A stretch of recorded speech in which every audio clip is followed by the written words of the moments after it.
Picture clear, Kanwaljot. Yes, sir. Question number 79, SCV.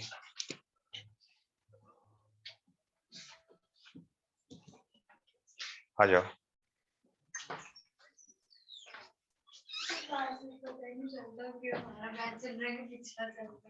अच्छा, कब से थे तुम यहाँ पे? तो अच्छा भाई, तो चलो फिर पता चलेगी।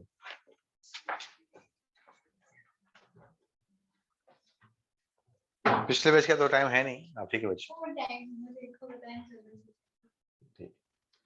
79 क्वेश्चन पढ़िए एक बार। Shows a small spherical ball of mass 10 rolling down the roof track.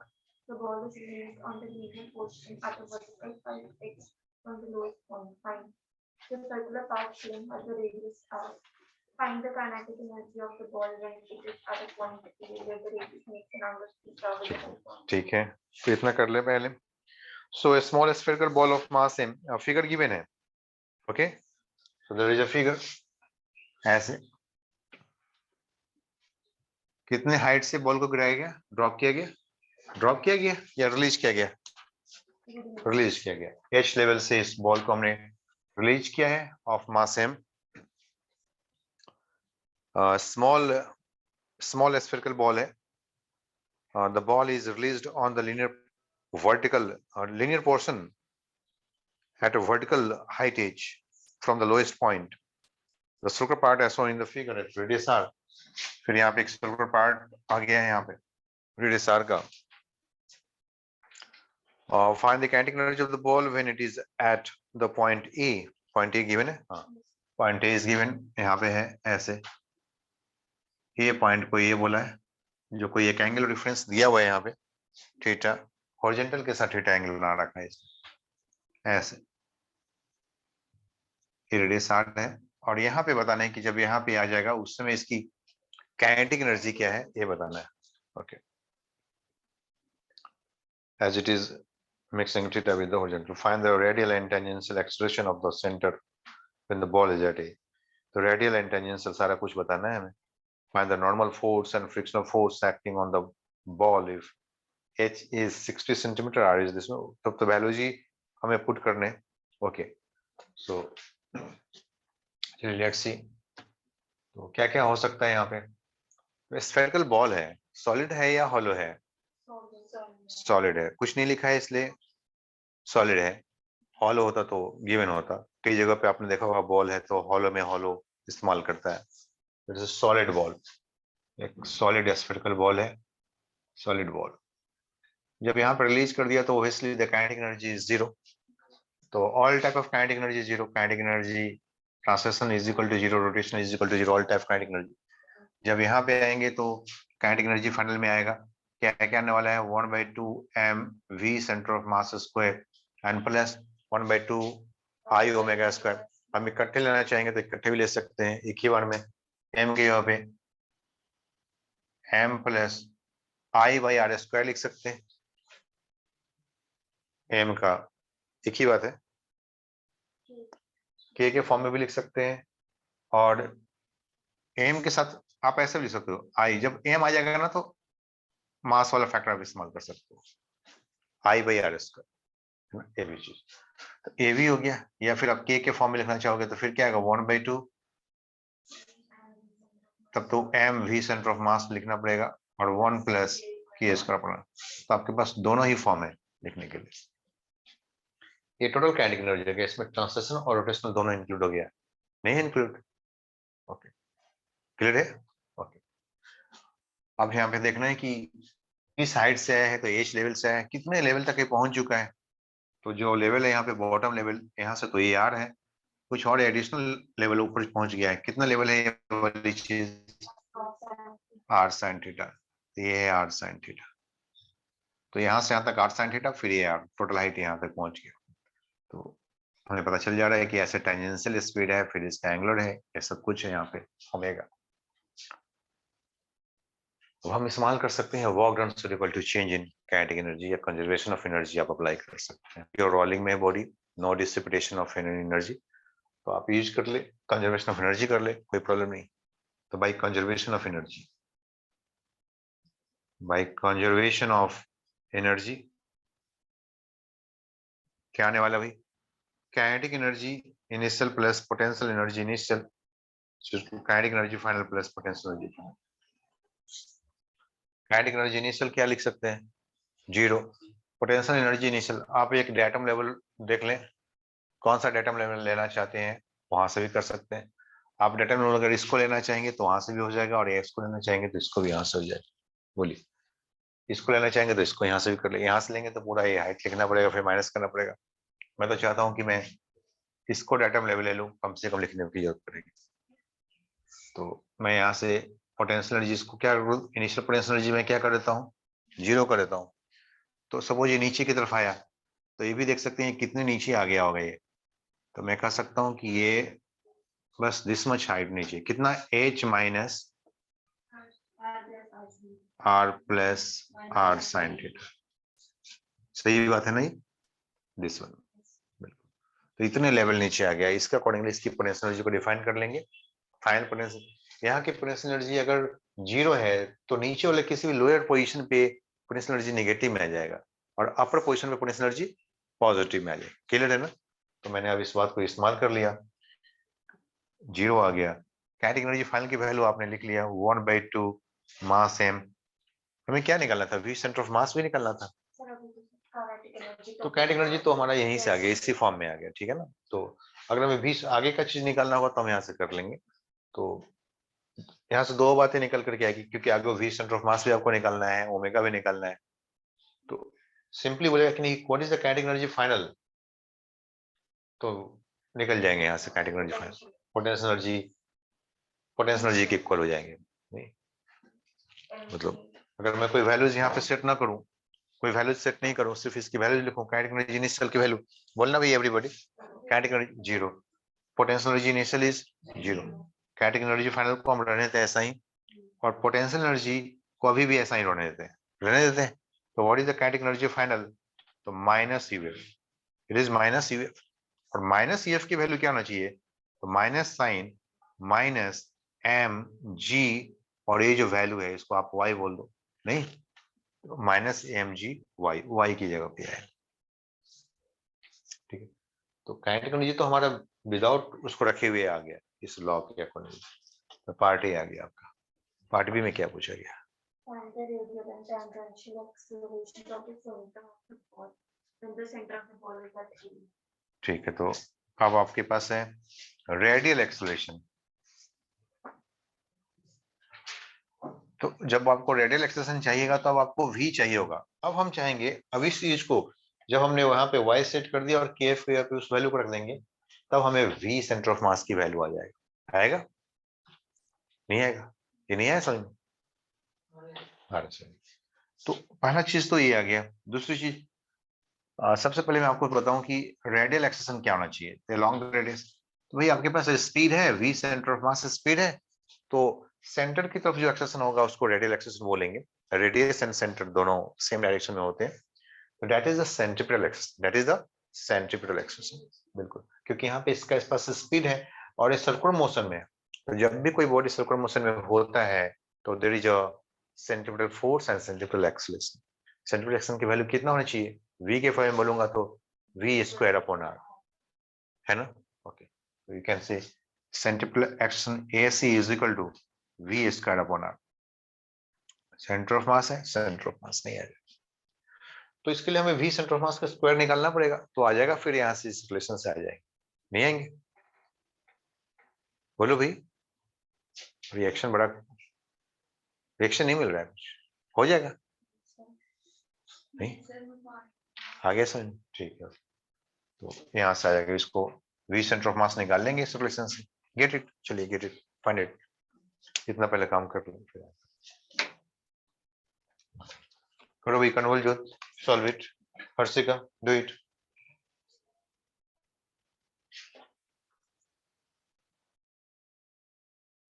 kf के ऊपर लिख लिया 1/2 m v centre of mass square. हमें इसको आईडी लाना है, रहने देंगे, एंड 1 प्लस k इसका नहीं, k इसका स्क्वायर की वैल्यू डायरेक्टली अब यहाँ पे सेट कर लेंगे, अपनी वैल्यूज काफी छोटा हो जाएगा। और इक्वल टू m कैंसिल हो जाएगा, g और y के वैल्यू में दिख गया कितना भी, capital H minus r 1 plus sine theta, 1 plus sine theta, ये ऐसे 1 plus sine theta, not visible, यहां से नहीं दिख रहा है, is equal to m g y के यहाँ पे h minus 1 plus r sine theta. इसकी वैल्यू रख दूंगा 2/5 तो आ जाएंगे 7/5, 7/5 m कैंसिल हो जाएगा। फाइनली हम इसको सॉल्व कर लेंगे तो क्या आएगा 1/2 7/5 7/10, नीचे इधर क्या आ जाएगा, इधर जाएगा 7/10 v centre of mass square m cancel, ये हो जाएगा g h 1 minus 1 plus sine theta. I think आपको समझ में आ गया है ना। तो यहां से रख देंगे, वी सेंटर ऑफ मास आ जाएगा, तो AC की वैल्यू तो निकल गया आपसे, यू कैन गेट नाउ। अब आपको क्या निकलना है, हम यहाँ पे वर्किंग कर, ये वर्किंग हमारा हो रहा है, ठीक है। फिर हमें निकलना है AT निकलना है, टेंजेंशियल एक्सेशन। क्या निकलना है हमें, टेंजेंशियल एक्सेशन, मतलब सेंट्रीपिटल एक्सेशन। यहाँ पे आप ध्यान देना ऐसे आ गया, इसको सेंट्रीपिटल बोलेंगे, और इधर की तरफ टेंजेंशियल एक्सेशन होगा। अगर स्पीड बढ़ेंगे तो ऑब्वियसली टेंजेंशियल एक्सेशन की डायरेक्शन किधर होना चाहिए, वो डाउनवर्ड ही आना चाहिए। ऐसे एक्सेशन बोलूंगा तो जो रिटार्डेशन का ही काम करने वाला है ऑब्वियसली, नहीं समझ में। हाँ, मतलब सेंट्रीपिटल की तरफ हो गया AC, तो टैंजेंट को हो जाएगा टेंजेंशियल। लेकिन आप मैं बोलूंगा टेंजेंशियल एक्शन की डायरेक्शन आप बताओ किधर होना चाहिए, तो टेंजेंट के लॉन्ग, तो टेंजेंट के लॉन्ग तो आपके पास दो डायरेक्शन है, एक अप एक डाउन। आपके हिसाब से डाउन होना चाहिए या अप होना चाहिए, डाउन, क्योंकि इसका स्पीड स्लो डाउन होने वाला है, इसका स्पीड स्लो डाउन होने वाला है। अगर स्पीड इंक्रीज करते तो अप होते। खैर इससे हमारे आंसर पे कोई फर्क नहीं पड़ने वाला है, जस्ट एक मैंने आपका एक व्यू पूछा था कि भाई यहाँ पे टेंजेंशियल एक्शन की डायरेक्शन क्या एज्यूम कर सकते हैं आप। हमारे माइंड में तो होना ही चाहिए ना कि अपवर्ड होना चाहिए या डाउन होना चाहिए, स्पीड कम हो रहा है या ज्यादा हो रहा है, क्योंकि एक्सेलेरेशन और रिटार्डेशन का मतलब क्या होता है,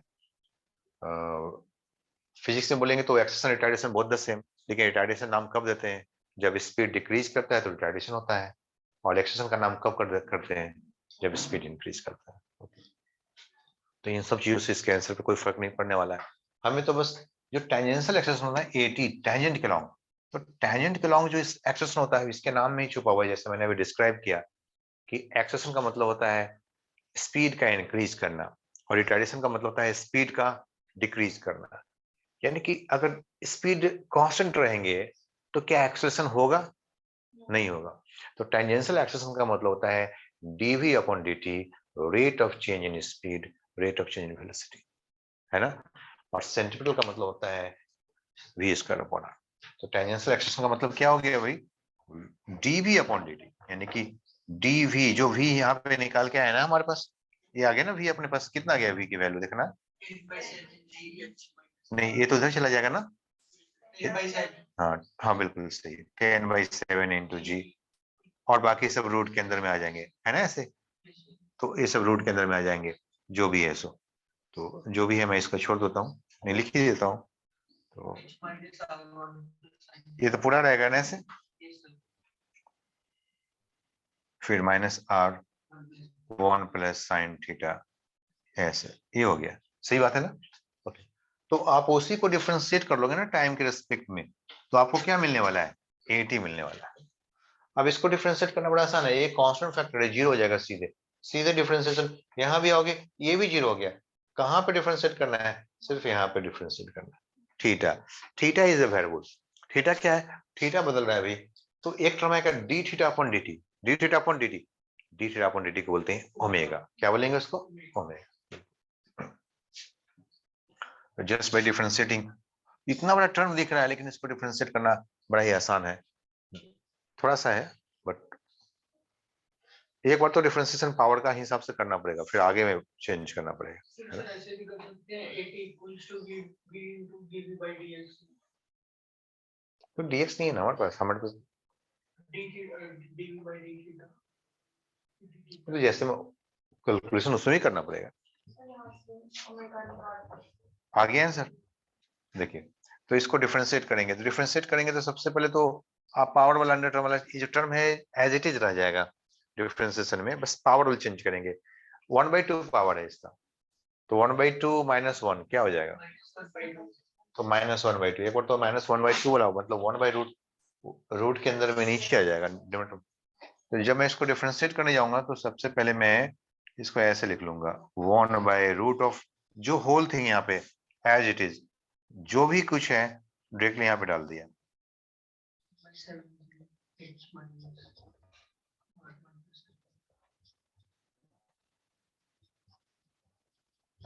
इसमें कोई फर्क नहीं पड़ा। अगर आप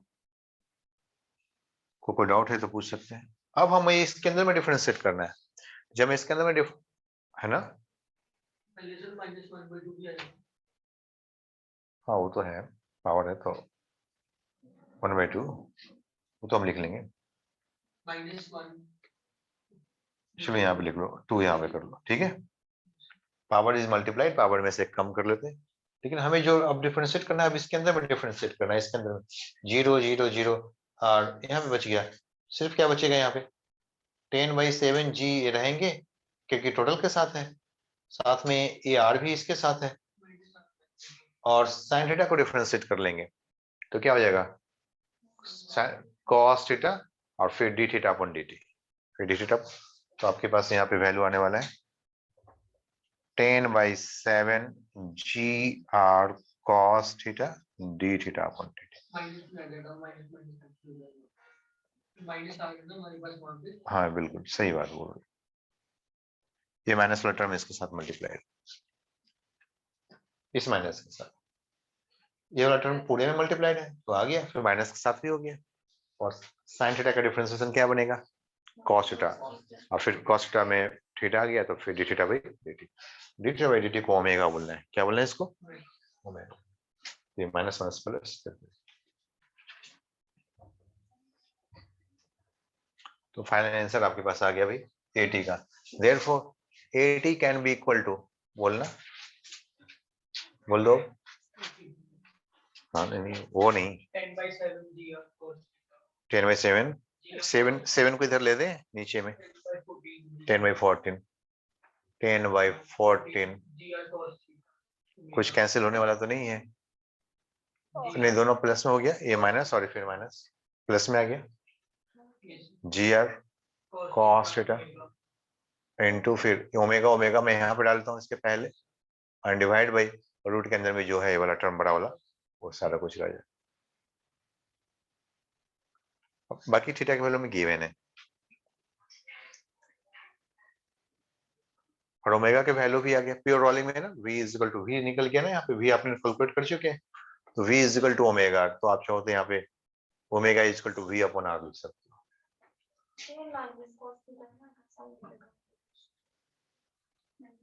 डिफरेंशिएशन कर रहे हैं ना, v माइनस n तो इस माइनस की वजह से आ गया, यहाँ पे ऑलरेडी माइनस लगा हुआ, तो बाकी फैक्टर आ गया। बोलिए आ जाएगा आंसर, आंसर मैच करके देखिए।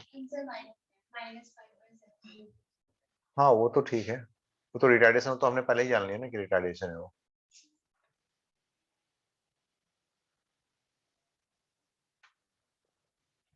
ठीक है, अच्छा ये समझ में नहीं आया, अच्छा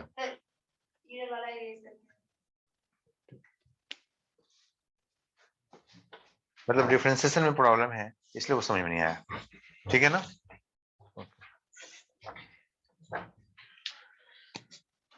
ये जिसको नहीं समझ में आया तो हमें समझ में आ गया कि कहाँ प्रॉब्लम है, कहाँ प्रॉब्लम है डिफरेंशिएशन। तो जैसे अगर मुझे डिफरेंशिएट करना हो किसी ऐसा चीज का ax plus B X ax square plus B X कुछ भी लिख लो ऐसे, अगर मुझे इसको डिफरेंशिएट करना हो टाइम के रेस्पेक्ट में डिफरेंशिएट करना हो तो सबसे पहले आपको जानना पड़ेगा कि इसको कैसे डिफरेंशिएट करते हैं। तो इसको डिफरेंशिएट करने के लिए आपने ऐसे लिख दिया डी डी टी, किसको डिफरेंशिएट करना है भाई A X square plus B X plus C, इनको डिफरेंशिएट करना है, इसके पावर क्या है 1/2। तो मैंने पहले इनकी पावर से क्या करना है मल्टीप्लाई करना है, पावर से क्या करना है मल्टीप्लाई, नहीं इसके आंसर माइनस में यहाँ पे माइनस एक ही बार में आएगा, पावर तो प्लस नहीं है ना इसमें, तो इसलिए पूरे आंसर में 1 by 2 plus 1 by 2 minus 1 minus 1 by 2. नहीं, देखो यहाँ पे रूट तो पहले ऊपर में ही है ना, तो इस पे क्या पावर है भाई 1/2, तो आपने 1/2 से मल्टीप्लाई कर दिया, power is multiplied and power is reduced by 1, तो फिर यहाँ पे क्या होना चाहिए ax² plus bx plus c 1/2 minus 1, तो माइनस यहाँ पे आ रहा है, ये वाला पावर यहाँ पर थोड़ी ना मल्टीप्लाई करना है, ये पावर तो यहीं पर आ जाएगा प्लस के साथ ही रहेगा। अब हम इसके अंदर वाले काम, इसका काम पावर रूल काम कर दे, अब इसके अंदर का काम करना है, मतलब क्या करना है, अब हमें डिफरेंशिएट करना है ax² plus bx plus c को किसके रेस्पेक्ट में, टाइम के रेस्पेक्ट में, ऐसे, तो ये वाला टर्म ऐसे आ गया 1/2, इसलिए आंसर माइनस आना रहा था, है ना, वो रिटार्डेशन को शो करा था, हमने तो रिटार्डेशन सेंसुअली सोचा था, लेकिन फिजिकली भी तो आना चाहिए, तो माइनस के साथ आंसर आएगा। ओके, सो यहाँ पे माइनस 1/2 पावर है, तो आप इसको बस यहाँ पे ऐसे रिप्रेजेंट कर सकते हो, नीचे लिख सकते हो।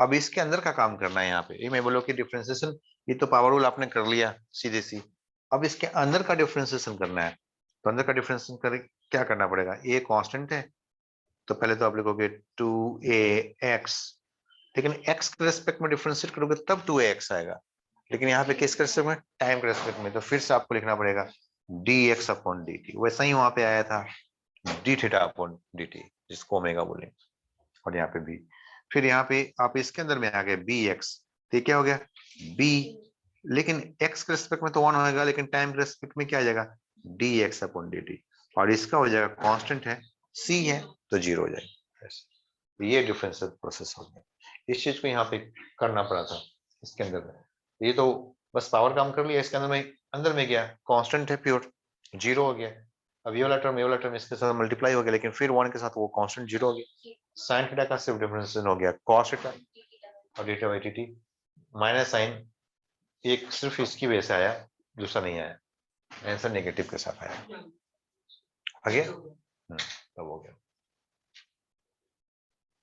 और ओमेगा की वैल्यू नहीं गिवन है, लेकिन v की वैल्यू आपने निकाला है, v is equal to omega, तो वैल्यू रखना पड़ेगा, हाँ वो ठीक, तो क्वेश्चन आसान थे, लेकिन ऐसे कैलकुलेशन है, लेकिन इस कैलकुलेशन से भी आपको माइंड को बड़ी अच्छा से स्ट्रेंथन मिलेगा कि हाँ इस तरह के कंसेप्ट हो, इस तरह के क्वेश्चन हो, आप कर सकते हो, कैलकुलेशन डज नॉट मैटर, आपको आना चाहिए, मतलब you should be comfortable to do so, मतलब कैलकुलेशन का मतलब होता है कि कोई काम आपको मिला, कोई 1 पेज में काम मिला, कोई 2 पेज में काम मिला, लेकिन आपको आता है वो लिखने के लिए, नहीं जैसे कोई एसे राइटिंग करना है, आप 1 पेज में कर लिए, आप 2 पेज में कर रहे हो, बस इतना ही का फर्क है, लेकिन आपको लिखने आता है, फर्क ये है।